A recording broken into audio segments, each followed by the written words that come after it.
Hi, welcome. Thanks for joining me. My name is Karen, and I normally do ink and watercolor sketching, but today I'm going to do something a little bit different. I'm going to be doing, this is my bird of paradise. Can you see that? There's a little glare. There we go. My bird of paradise finally flowered. This is my first flower ever. So I'm going to be doing this image onto this with acrylic. So I've got my canvas all prepped, and I mixed a little bit of pink and a red paint just to give me a nice background. So I'm going to be doing this. I'm going to speed it up, and we'll see how it goes. So I hope you enjoy. I'm starting out using a angled flat brush, and this is a size 10. And I'm gonna go ahead and just put in some different leaves here and there. I'm not putting in every single leaf that I see. I'm just trying to fill the paper so the composition looks nice.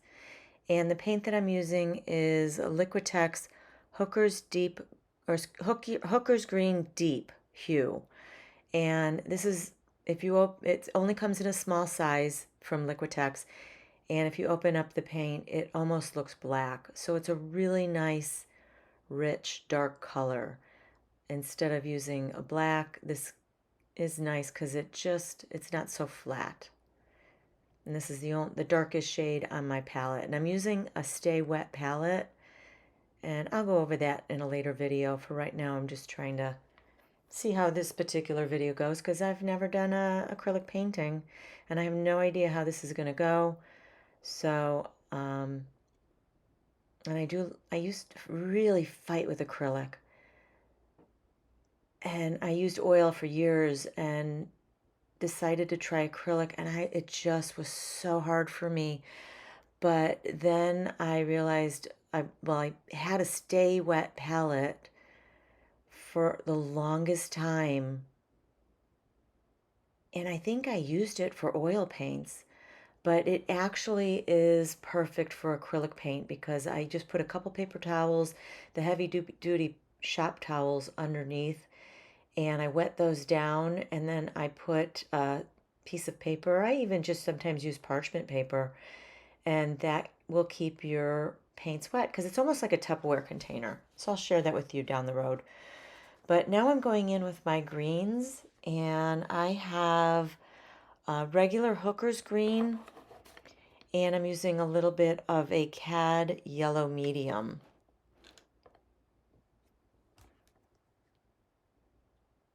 Yeah, just a regular Hooker's green, not the Hooker's green deep.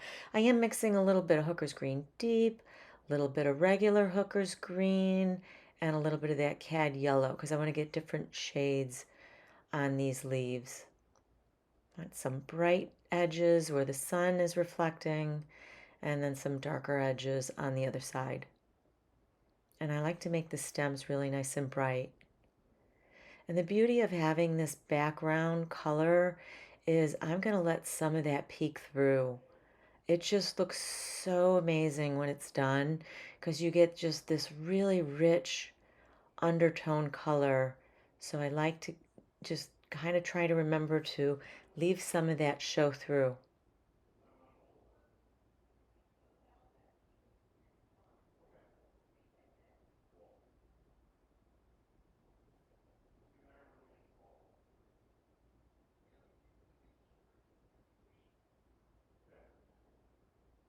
Love that bright, bright green.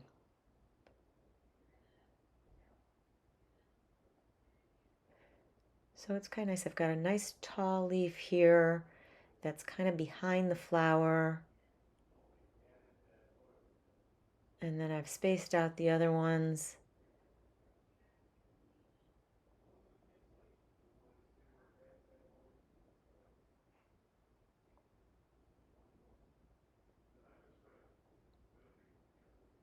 And I sped this up a little bit.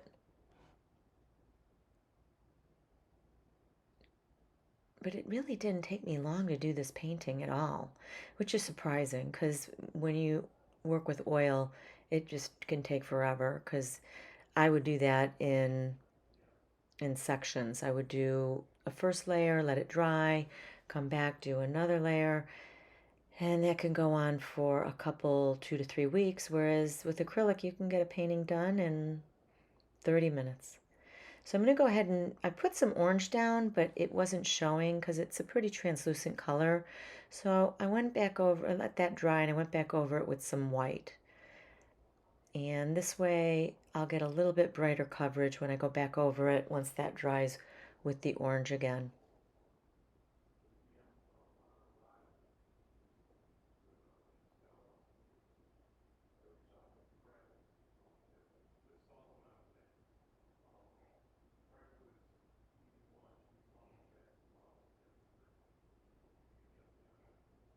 Oh, I had a huge crack of thunder, and Maggie came running in and she was pawing at my leg while I was painting for me to pick her up because she's scared right now. She's deaf, but we had thunder all night last night. She slept through it, which is, you hate to see a dog go deaf, but when you have thunder, you have a dog who's afraid of thunder and also fireworks, um, it's kind of helpful when they start losing their hearing a little bit because they're not so scared.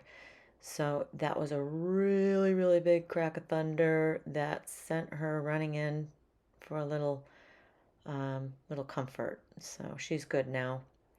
So I'm going back over the petals of the Bird of Paradise with some different shades of orange. I have a cad orange and I'm mixing it up. Actually, I mixed it up with a little bit of a pink. Let's see what pink that was. Oh, Florence. Oh my God, I can't say it. Fluorescent, fluoret, fluorescent. You know when you can't say a word, fluorescent magenta. Oh my God. So I mixed a little bit of organic orange and fluorescent magenta. And these are two Nova color acrylic paints. And those two mixed nice together. And then I ended up doing a little bit of a cad yellow medium to get a nice lighter shade of orange. And now I'm just doing different shades within this flower of, I did some purple in there too, because you get a little bit of a purple spike that comes out, a petal of purple. So I put two of those in there. So now this is the fun part. You can negative paint now and go between all the leaves and then the flower itself. And I'm using a Artist Loft light blue. I've mixed this with a little bit of a titanium white, and that'll be my first layer for the background. And I'm just kind of going to leave, like I said, some of that background peeking through around the leaves.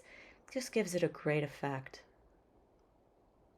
And I'm still using, oh, actually, I think I might have switched. No, either I'm using the same brush or I am using, also, I think I grabbed the number 12 flat brush. No, I think I'm still using my angled brush, but I will be grabbing the number 12 flat brush too for some larger areas on backgrounds. But right now I'm cutting around all these leaves and the petals, and that angled brush, the number 10, works nice for this type of work because you've got that point on the corner that you can kind of you can cut in.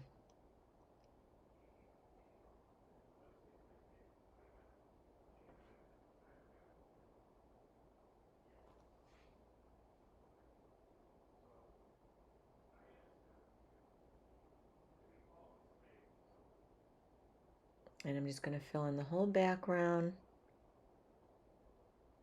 with the same shade of sky blue and titanium white.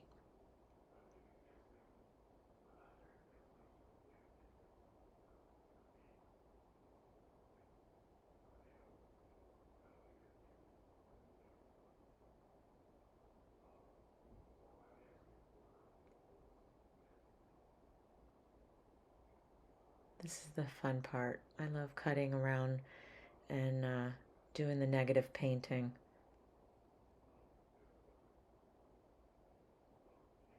I'll even add a few slips, or excuse me, a few slits within the leaves of the plant.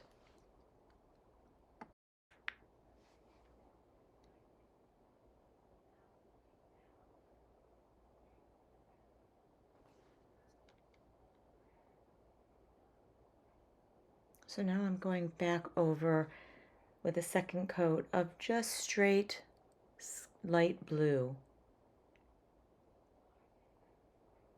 And this is just an inexpensive Artist Loft acrylic paint.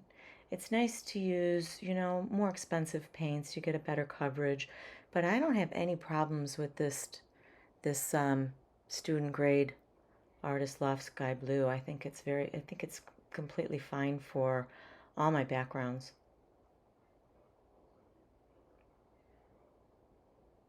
Usually do 2 layers anyways because of that red in the background. It can actually look kind of cool if you leave it with just one coat of sky blue and have the little bit of that red showing through, but I wanted it a little more solid for this particular painting.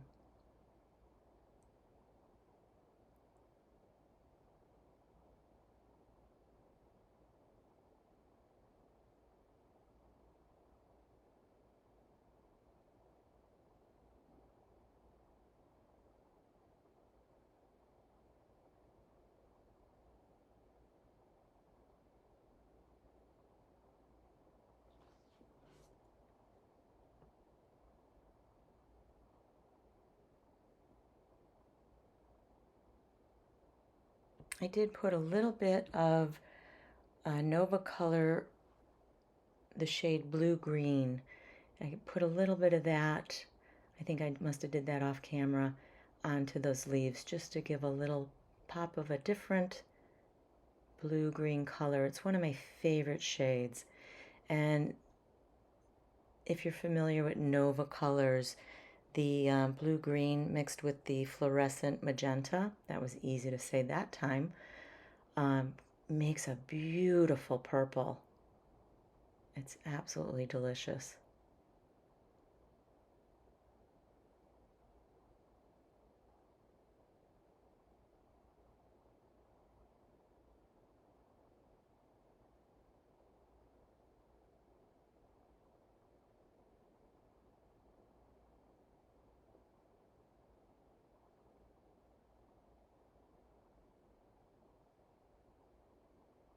Look at how beautiful that is. It's coming along really nice. Didn't know what to expect with this today, and it was a good day. You know, when you're an artist, you could either have a really good day or you can really struggle. And when you have a good day, it just is so great. So I'm really happy with this piece.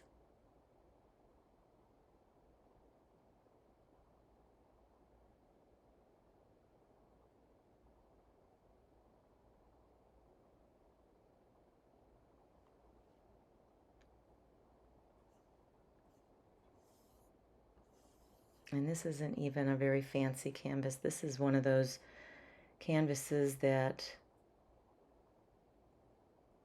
you know, it's like 3 canvases for like $12. So, you know, if you ruin it, it's not a big deal. You're always learning. And if you have a bad day, don't really worry too much because every experience is a learning experience. So you're going to learn something every day if you paint every day.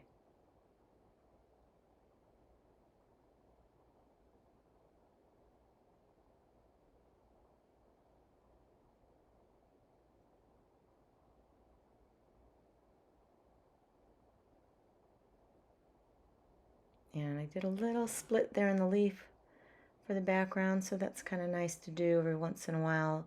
When you're negative painting, you can cut in around trees and leaves and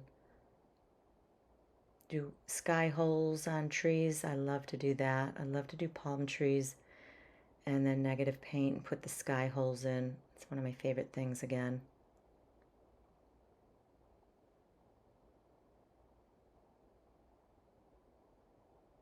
So So I'm just about wrapping this up.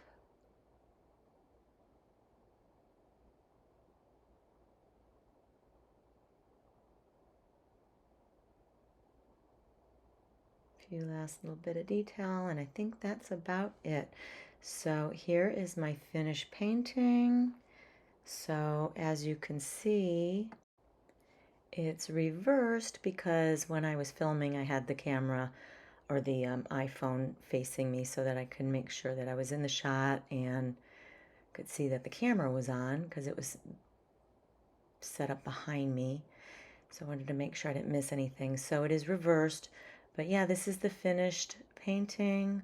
I think it turned out really nice. And you could see all those peaks of the underpainting peeking through around the edges of the leaves and the flower. And so I hope you enjoyed this video. And yeah, I'll probably end up doing a few more of these because this was a lot of fun and I hope you enjoyed it. I want to thank you for your time. And if you like this, give me a thumbs up and please subscribe and I'll bring you more content. And if you have any comments or questions, please feel to reach out. I would love to hear from you. And also I'll leave all the supplies in the description below the video. Have a wonderful day and happy painting.